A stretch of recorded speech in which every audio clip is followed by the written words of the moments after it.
Kaleng Giêsu ngày lúc na gilda van tham du in dị trên dâu lô đinh sông pi dâu xe lẹp dâu thế lờ tuy không lên in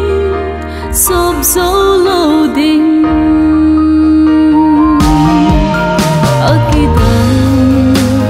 Agilin panin sa dâu lâu gen thinin dòng ngày lưu đây ngủ sa apa kai kem hang pula kutunga hong chen pongin na khu na kapane pa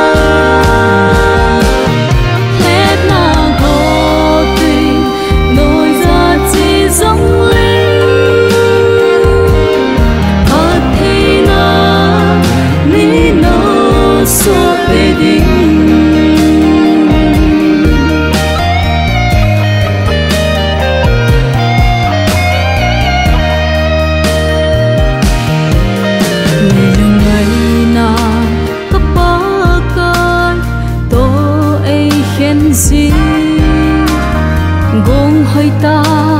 nốt nát dấu xe ôm in ai la mang tha na gu in na dim me ha gau the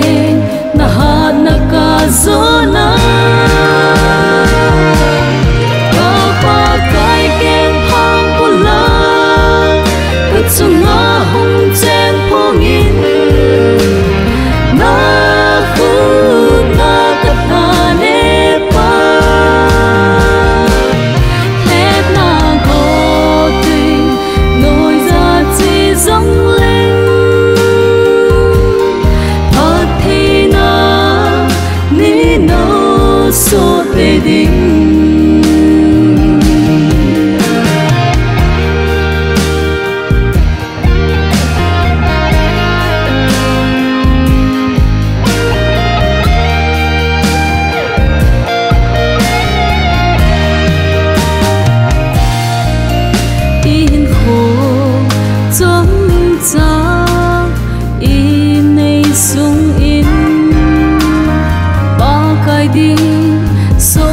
chẳng định in khô dính na giống cha y chạy tiếng lên tổ phải mặn dù lâu cho ít san đi apa kai kem hang pula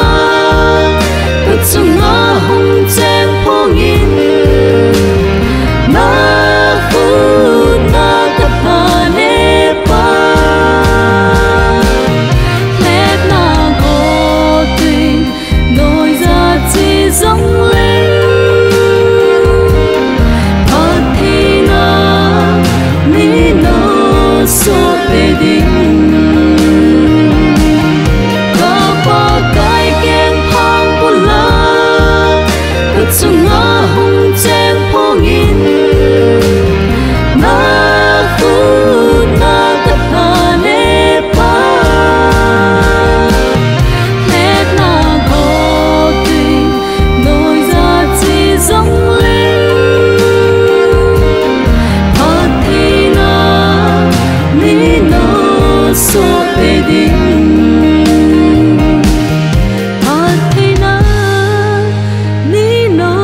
so te ding